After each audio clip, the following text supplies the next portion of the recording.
ये एक familiar pattern भी नज़र आता है जब डोनाल्ड ट्रंप की तरफ से या उसके हवाले से बहुत शदीद किस्म के ख़तरात से भरपूर और धमकियों से भरपूर बयान सामने आते हैं तो बराबर में एक रास्ता भी खुलता हुआ नज़र आता है। तो आपको लगता है कि ये वही पैटर्न है, अब अटैक्स तो कर लिए हैं और अब बड़कों के साथ साथ हमने बातचीत भी करनी है, ये वही पैटर्न है या उससे मुख्तलिफ है?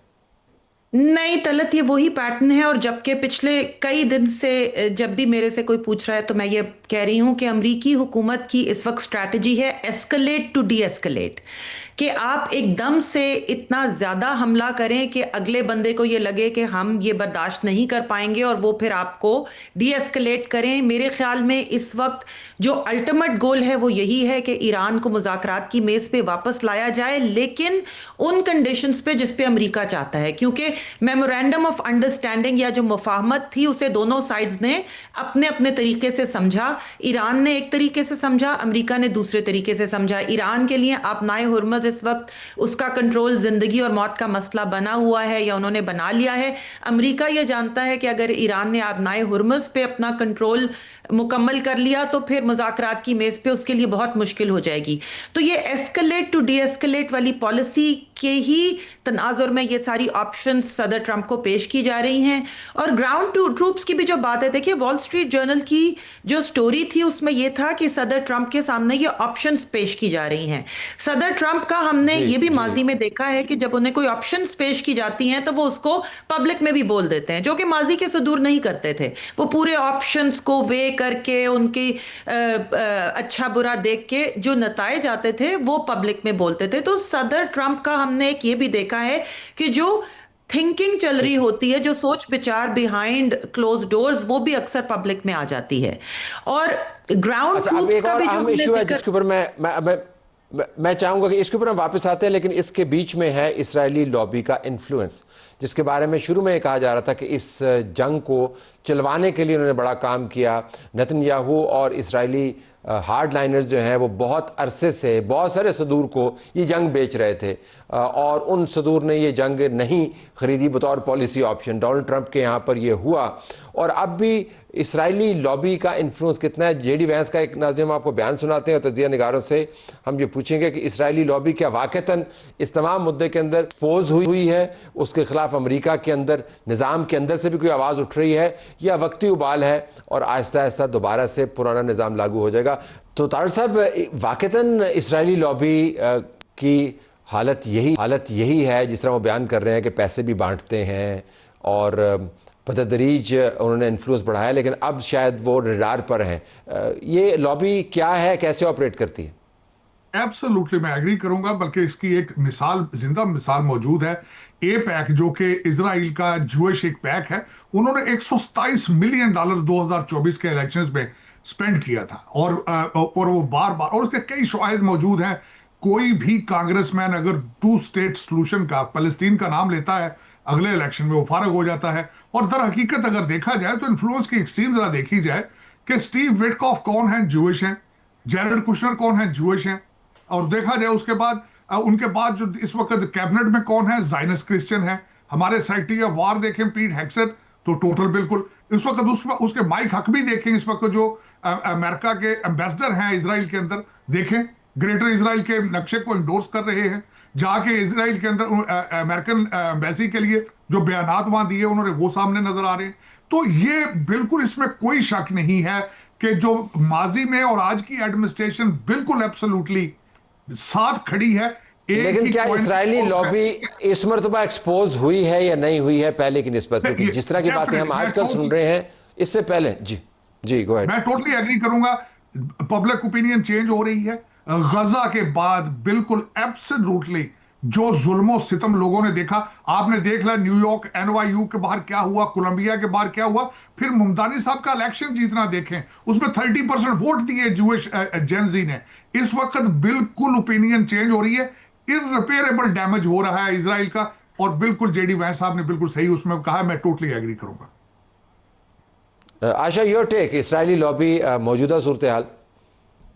जी जी बिल्कुल। मैंने तो पिछले 15-20 साल में यहाँ इजरायली लॉबी का बतदरीज असर कम होते देखा है। और अब जो हमने देखा, जो एक कांग्रेस में वोट डला जिसमें आधी डेमोक्रेटिक पार्टी ने, और ये इस्टेब्लिशमेंट डेमोक्रेट्स भी हैं, ये सिर्फ ममदानी साहब वाले, जोरान ममदानी वाले डेमोक्रेटिक सोशलिस्ट नहीं हैं, इस्टेब्लिशमेंट डेमोक्रेट्स ने जो उनके खिलाफ वोट डाला, ये एक बहुत बड़ा साइन है। फिर न्यूयॉर्क में दो इस्टेब्लिश्ड डेमोक्रेट्स जो इनकम्बेंट्स थे, जो दोबारा अपनी सीट के लिए लड़ रहे थे, उनका सिर्फ इस बात पे हार जाना कि वो इजराइल की सपोर्ट छोड़ने को तैयार नहीं थे, और जोरान ममदानी ने जिनको बैक किया उनका प्राइमरी जीत जाना, ये बहुत बड़ी सिग्नल्स हैं कि अमेरिका में जो एक इजराइल के लिए ये होता था कि इसराइल कुछ भी कर ले अमेरिका उसके साथ खड़ा है, वो चेंज हो रहा है। बल्कि हकीम जेफरीज जो कि डेमोक्रेटिक पार्टी के कांग्रेस में लीडर हैं, उन्होंने भी ये कहा है कि अगर डेमोक्रेट्स अगला इलेक्शन जीत जाते हैं तो इसराइल को जो इमदाद मिलेगी वो उस पे ये रखा जाएगा कि वो फिर फलस्तीनियों के खिलाफ इंसानी हुकूक की खिलाफ वर्जी जो है इसराइल को रोकनी पड़ेगी। तो इस तरह की इसराइल के ऊपर कभी चेक्स पहले लगे नहीं थे, जिनकी कि अब खुलेआम अमेरिका में बात हो रही है। तारड़ साहब, इस मरतबा की जो लॉबिंग है वो जेडी वैंस के बयान के मुताबिक वो इस जंग को तवालत देने के लिए है, तूल देने के लिए है, और उन्होंने कहा कि बस मकसद इसराइल का यही है कि जंग चलती रहे, जिससे मुराद ये कि शायद ईरान के लिए एक नादर मौका है कि अमेरिका के अंदर एक पब्लिक ओपिनियन भी बनी हुई है, और अगर वो एक अच्छी डील ले लेता है तो शायद इसराइली लॉबी के मकासद डिफीट हो जाएं, और वो लोग जो इसराइल के अज़ाइम के बारे में बखूबी वाकिफ़ हैं, वो हो सकता है खामोशी के साथ ईरान के साथ ताल्लुकात बेहतर भी बना पाए।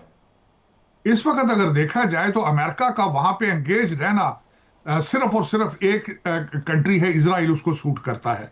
दूसरा पास दरान, बल्कि ये मेरी ख्वाहिश होगी पास दरान इसका एक्सक्यूज प्रोवाइड ना करें तो बेहतर होगा।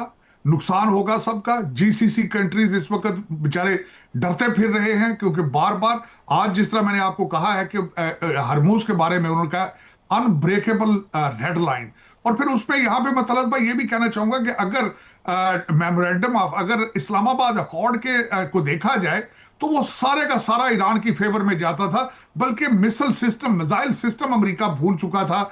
लेकिन मेरे ख्याल में उससे बेहतर जो मुद्दा है ईरान को नहीं मिल सकता। लेकिन इस वक्त जो कि तदफीन, आयतुल्लाह की तदफीन के बाद जज्बात आसमान को छू रहे हैं, इनका बदला और सुरख झंडे, दर हकीकत मैं इसी से डर रहा था पहले भी कि कहीं एक कोई ऐसा डैमेज ना हो जाए। अभी प्रेसिडेंट ट्रंप साहब ने 1 हफ्ते का टाइम दिया है कि 1 हफ्ते के बाद मैं इन चीजों को देखूंगा। मैं समझता हूं कि बेहतरी इसी चीज में होगी, किसी ना किसी मिडिल ग्राउंड पे आया जाए और इससे आगे बढ़ा जाए मेरे ख्याल में।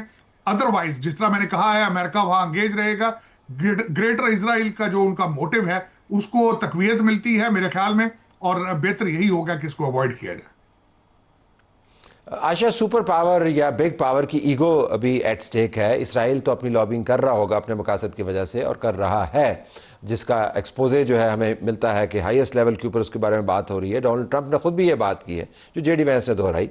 लेकिन सुपर पावर कैसे इतनी बड़ी धमकियों के बाद और जंग के बाद फिर बातचीत के टेबल के ऊपर आए?